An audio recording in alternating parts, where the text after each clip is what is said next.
Hello everyone, I am Prasenjit Chakravarti, a partner in corporate and M&A group at Khaitan Company, a leading full-service Indian law firm. I am absolutely delighted to be speaking at the VDMA's first European Industry Exchange Forum to be held on 13th of March 2026 at the Leela Ambience in Gurugram. This forum will have uh, industry leaders, policymakers, and companies from the European manufacturing ecosystem. Now, this is a very important dialogue for many European companies as India is increasingly becoming a very popular hub for manufacturing and supply chain diversification.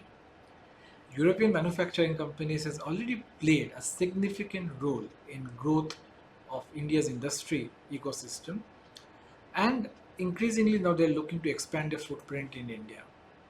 My topic will be on how to scale up manufacturing in India and associated legal and structuring issues for European companies.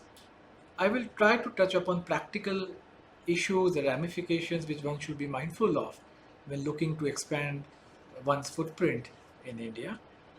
I look forward to the discussions and warmly invite each of you to attend this, what promises to be a wonderful session and event. Thank you very much.